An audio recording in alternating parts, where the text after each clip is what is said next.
Salve, salve, vencedor! Você quer aumentar seu conhecimento e economizar tempo? Então você está no lugar certo. Inscreva-se no canal e vamos juntos em busca do nosso sucesso. Então, agora, como é que segue os seus passos? Quer dizer, quem não tem talento assim, para sacar qual é a melhor ação, qual é a ação que vai render mais dividendo, vai te dar uma renda mensal? Isso é o que a gente procura fazer e desenvolver. E você dá uma assessoria? Você faz assessoria? Como é que você funciona? Faço o seguinte, eu não é que eu dei uma assessoria nem uma consultoria. Eu sou economista, por si só. Eu sou um consultor econômico financeiro independente. Então, o cidadão pergunta para mim, poxa, Barcê, eu queria seguir aquilo que você fez. Eu falei, bom, eu não tenho essa capacidade de transmitir para você, em pouco tempo, tudo aquilo que eu aprendi em 50 anos. Não é? Então, simplesmente siga meus passos. Faça o que eu faço. Está entendendo? Por quê? Porque você não vai conseguir aprender. Teve um médico que há um tempo atrás ele chegou para mim e falou, ô Barça, é o seguinte, eu quero que você me dá uma expertise rápido, né? De como operar com as ações. Eu falei, ótimo, te dou já.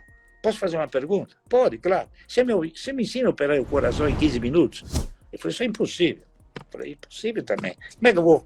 Eu não tenho essa capacidade. Como você também não tem a capacidade de me ensinar a operar um coração em 15 minutos, tá certo? Então, nós temos atividades distintas. Então, ele se conversou... Sim, mas a minha pergunta é assim, você dá uma espécie de uma consultoria, porque nem todo mundo tem tempo para esperar 50 anos ou para pesquisar 50 anos para chegar à sua sabedoria, concorda? Você construiu esse conhecimento. Exatamente. Uma pessoa que chegar não vai conseguir... Vou falar assim, até num exemplo pessoal. Eu não sou exatamente uma pessoa burra. Sou razoavelmente inteligente, mas eu não tenho a capacidade... Eu não construí esse conhecimento que você tem. Então, eu não consigo adquiri-lo, eu não tenho mais tempo para adquiri-lo. Eu teria que ter teria que ter um caminho mais curto, Claro, não há dúvida nenhuma. Você teria que ter um atalho. Você teria que atalho, exato. É a palavra que me faltava. Um atalho para chegar nesse conhecimento. Esse atalho é esse projeto, Ações Garantem o Futuro? Exatamente. Esse atalho, que é Ações Garantem o Futuro, é um projeto desenvolvido pela minha filha, está entendendo? Que ela seguiu a Louise. Então, ela gera essa assessoria e ela vai indicando, porque ela é analista, está entendendo? Ela vai indicando a trajetória que cada um deve seguir dentro das possibilidades que cada um detém em termos de recursos. Se bem que muitos já chegaram para mim e falaram, Barsi, mas acontece que para você operar no mercado você precisa ter dinheiro. Eu falei, olha, cara que não tinha grana e ficou milionário. Está entendendo? Sou eu. Então, você precisa ter o quê? Você precisa ter pré-determinação, você precisa ter disciplina e paciência. Pois é, você fala muito na disciplina. A disciplina é o quê? É o foco? É comprar ação todo mês? É comprar ação toda semana? É comprar ação... pagar a você primeiro, o que os economistas falam, os instrutores de dinheiro, aconselhadores, porque a gente não tem educação financeira, a gente é um país que não tem isso na escola, não tem isso na família, não tem educação financeira. Você construiu a sua, mas ela não é óbvia. Mas eu, sincero e honestamente, eu costumo afirmar uma coisa que, na minha modesta opinião, é muito mais importante. Se você se conscientizar que você não deve gastar mais do que você ganha, você está financeiramente educado. Tá certo? Faz sentido. Agora, o que acontece? O cidadão brasileiro ele precisa ter cultura de investimento. O que é cultura de investimento? Cultura de investimento é saber na mão de quem você coloca o seu dinheiro. Tá entendendo? Então, em última análise, se você coloca o dinheiro na poupança, você está colocando o dinheiro na mão de quem? de quem nunca vai querer que você ganhe, que é o banqueiro. E, em última análise, na mão do governo, tá entendendo? O governo não tem bons administradores, o governo é um péssimo administrador, tá entendendo? E eu só cresci porque eu nunca acreditei no governo, você tá entendendo? A verdade é essa. Em nenhum governo. Em nenhum governo. Porque os governos, eles nunca foram governos inteligentes. Eles foram governos pragmáticos, tá entendendo? Mas não inteligentes. Você pega hoje o resultado dos governos no país, e eu lamento cada vez que eu passo na Praça da Sé, porque tiveram grandes estadistas, né, que afirmavam o seguinte: eu tirei o povo da miséria, mas ele colocou o cidadão na indigência, tá entendendo? Ele não tirou da miséria para ser mais, ele botou ele mais para baixo. Então, se você passar na Praça da Sé hoje, não sei se você passa lá, é uma vila de barraquinhas. Tem umas 500 barraquinhas, 200 barraquinhas. A turma mora lá. A turma mora na Praça da Sé. É incrível. Eu não consigo entender isso, como é que as autoridades chegaram a esse ponto. Então, nós somos um país, ainda há pouco tempo atrás eu disse isso, e tem grandes economistas, com auréolas desse tamanho, tá entendendo? Mas nenhum deles chegou onde eu cheguei. Por quê? Porque a grande maioria dos economistas, os grandes economistas, se você pegar hoje, a maioria deles são aposentados do Estado. Você entendeu? Eu não sou aposentado do Estado, eu não vivo do Estado, tá certo? E outra coisa, Oleda, o nosso país... Esse é um grande orgulho seu, né? Meu. Não viver do Estado é um orgulho seu. É um orgulho meu. Não E é? se algum dia alguma chegar para mim e falar, Bárcio, você quer ser ministro? Eu falei, não, você está louco, eu não quero ser ministro, tá entendendo? Eu quero ser eu, tá entendendo? Porque o cidadão ministro, ele não consegue desenvolver a sua cultura, a sua inteligência, a sua competência gestorial. Por quê? Porque você tem um bando de pessoas atrás, né? Você tem o cara que é deputado pelo Roraima. Em Roraima não tem escola, não tem indústria, não tem comércio, não tem nada. E o cara vem aqui dar palpite, vem na nossa legislativo, né? Dá palpite, como faz isso, como faz... Não, pouco ele pode contribuir. Então é muito difícil. Então, por isso que o Paulo Guedes não está dando certo, digamos assim? Não, o Paulo Guedes, eu acho que ele tem muita coisa que ele não conhece, você está entendendo? E ele nem quer conhecer, porque a gente já tentou, eu como presidente do Conselho Regional de Economia, que é um dos conselhos mais importantes desse país, se não o mais importante, a gente já tentou ajudá-lo, não é isso? Mas ele tem uma auréola tão forte, tão grande, que ele acha que ele é o melhor de todos, tá entendendo? Ele tem excesso de ego. Eu também acho que ele tem. Ele tem uma postura que ele acha que só ele sabe, entendeu? Então, ele não compartilha, pelo menos pelo que eu tenho observado, né? Então, nós temos o seguinte, Oleda, provavelmente, não sei se você vai concordar comigo ou não, mas há pouco tempo atrás eu estava também num bate-papo, né?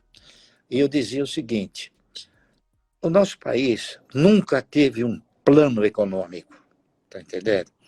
Nós tivemos apelidados de planos, o Plano Real, o Plano Collor, o Plano Collor 2, o Plano Collor 3, enfim, mas nunca foi um plano. Sempre foram o quê? Conversões monetárias. E uma delas, que foi a mais famosa, que foi aquela proporcionada pelo Fernando Henrique, né? Ele fez 2 conversões monetárias sucessivas. Uma quando nós tínhamos o Cruzeiro, que ele criou a moeda chamada Cruzeiro Real, você deve lembrar, não é? Aí, conversão de 1.000 por uma, e logo em junho ele fez uma conversão de 2,76 por uma. Então ele fez uma conversão de 3,76. Isso representou o quê? Representou um fator psicológico tão inconsequente, que ele criou o real mais forte que o dólar. Tá certo? Eu não sei se você se recorda. Que, era 1 por 1, né? E você, com 80 centavos de real, você comprava um dólar. Incrível, né? É uma fantasia, tá certo? Então, os nossos economistas sempre fizeram isso, tá certo? Agora, grande parte deles ainda são assim. Eles são praticamente pessoas que gostam de cargos, entendeu? E eu digo que eles são PhD em olerite, entendeu? O negócio deles é olerite, entende? Então, o negócio deles é cargo, é cargo. Eu não quero cargo. Eu gostaria de ajudar o governo sem ganhar nada, tá entendendo? Mas não consigo. Eu não consigo, entendeu? Como é que você ajudaria o governo?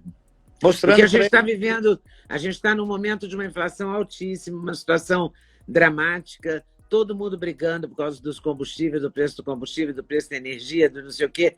Não é? A gente está num momento caótico. Sim, você vai alcançando momentos caóticos por causa de detalhes, claro, né? Se você gasta mais do que você ganha, você entra num parafuso de rosca sem fim, tá certo? Se você passa a ganhar mais do que você gasta e você passa a ter o quê? Capacidade de investir, então você passa a ter o quê? Você passa a ter uma propriedade maior em desenvolver. Você veja bem, o governo ele nunca fez uma reforma tributária. O governo sempre fez remendos tributários, que é muito diferente, né? E cada vez que ele fazia um remendo e faz um remendo, ele aumenta o imposto, tá entendendo? E, lamentavelmente, há uma visão tão caótica nesse sentido que, quando ele aumenta o imposto junto à produção, ele tributa a produção e tributa o consumo. Existe um negócio nesse país que a sensação que eu tenho é que o Guedes não sabe disso. Mas ele ignora. Queria tributar a especulação, que é desenfreada no país. Eu não sei se você sabe, mas se você não sabe, eu vou te contar. O cidadão brasileiro, quando nós adquirimos uma ação e obtemos um ganho, tá certo? Então, nós temos um tributo de 15% a ser pago sobre os ganhos auferidos em ações, pessoas físicas. Os fundos, eles compram e vendem ao sabor dos seus interesses e não são tributados, você sabia? Coitado, o Paulo Guedes não sabe disso. Entendeu? Então, a Bolsa negocia, já chegou a negociar, agora está um pouquinho menos, ela já chegou a negociar 40 bilhões por dia. Então, por que você, pessoa física, tem que pagar 15% e o fundo não tem que pagar? É uma pergunta. Mas ele não sabe responder. As autoridades, em geral, não sabem responder. Por quê? Porque quem manda no mercado não é o governo, é a Bolsa. A Bolsa e a CVM. Então, a Bolsa, ela é quem manda os seus recados, os seus administradores para a CVM. Então, ela domina a CVM, entendeu? A verdade é essa, entendeu? Então, ela não deixa mudar esse quadro. Não, tem que mudar, lógico, isso não há dúvida nenhuma. Sim, mas ela não deixa, ela atua ao contrário, ela não deixa esse quadro mudar. Provas disso, eu não tenho prova, mas eu chego na conclusão seguinte. Por exemplo, inúmeros funcionários, ex-funcionários da Bolsa, já foram presidente da CVM. Quando não é um funcionário da Bolsa, a CVM que, por trás, ela indica. Então, ela praticamente está controlando, né? Deixa eu te falar uma outra coisa. Então, quem manda na economia do Brasil é a CVM? Não, a CVM não manda na economia, ela manda no mercado. É diferente. A economia é uma coisa e no mercado é outra. Quem manda na economia, quem deveria mandar na economia seriam os economistas, é isso, os administradores, os gestores. Mas, infelizmente, não há essa sintonia, entendeu? Então, você tem setores que você precisa controlar. O mercado de valores é um deles. Deixa eu falar um negócio para você que acho que o Guedes também não sabe. É o seguinte, Se você alugar uma casa, você pode vender? Não. Não, claro, você está praticando o quê? Um estelionato. É isso? É. Se você alugar um automóvel, você pode vender? Não. Também não. Se você alugar um equipamento industrial, um equipamento agrícola, você também não pode vender. Mas Não. se você alugar uma ação, você pode vender, você sabia? Como assim? Você aluga a ação e vende. Então, o que acontece? Você gera aí a perspectiva de uma formação de preços manipulada. Quando um país opta por montar um mercado de valores, a negociação dos papéis ela tem que se desenvolver dentro de fatores naturais, normais, oferta e procura. Se você tem a possibilidade de alugar, por exemplo, 150 milhões de ações e vender para produzir uma queda e depois comprar mais barato para ganhar, o que você fez? Você manipulou o preço. É isso? Então o preço ele é o quê? Artificial. Se eu garanto uma coisa, que talvez o Guedes não saiba. Eu garanto uma coisa. Se amanhã o governo falar não pode mais locar ações, o mercado sobe 50%. Sabe por quê? Porque todos aqueles que venderam barato vão ter que comprar caro. Certo?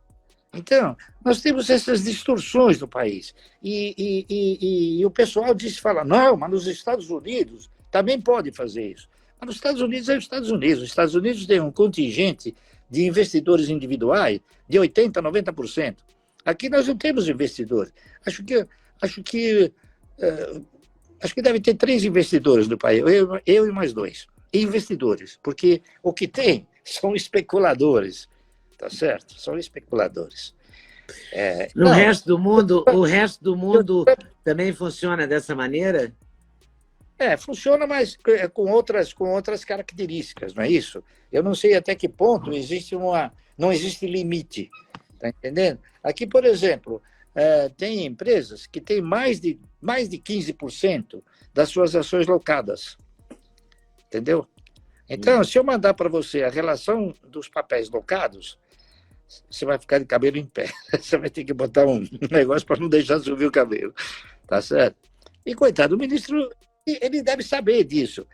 Mas acontecem coisas aqui que são mistérios difíceis de serem desvendados, né? Num determinado momento, ainda como presidente do Conselho Regional, eu estive na Brasília, né? E fui tentar conversar para falar, olha, ações, isso aqui, o mercado tem isso, é isso. Cheguei lá, encontrei o filho de um cidadão que foi amigo meu durante muitos anos, né? O senhor Miguel Guardia. O senhor Miguel Guardia foi um grande amigo meu. Ele foi diretor de uma empresa antiga de distribuição de petróleo chamada Atlantic. Não sei se você se recorda. Atlantic, eu vi sim, sei que existiu. O filho dele chama Eduardo Guardia, que chegou a ser ministro, tá certo? Então, o Eduardo Guardia, uma das vezes que eu estive na Bolsa, ele era funcionário da Bolsa. Imagine se ele ia fazer alguma coisa contra a Bolsa. Eu peguei, virei as costas e vim embora, tá certo? Então, tem certas coisas que você não consegue, mesmo provando, mesmo você indicando, mostrando determinadas realidades, as coisas não funcionam. Entendeu? Então é muito difícil, mas muito difícil você consertar esse país. Muito difícil. Salve, salve família! Você quer aprender lições valiosas e fazer o melhor investimento da sua vida, mesmo com pouco dinheiro? Então veja o primeiro link da descrição. Vocês aí que assistiram, ficaram com a gente até agora, obrigado pela moral, obrigado por acompanhar. O mais importante de tudo é você se inscrever no canal e deixar o like, porque pra você saber quando vai ter o próximo, etc e tal, aquele mesmo de sempre. E é isso, rapaziada.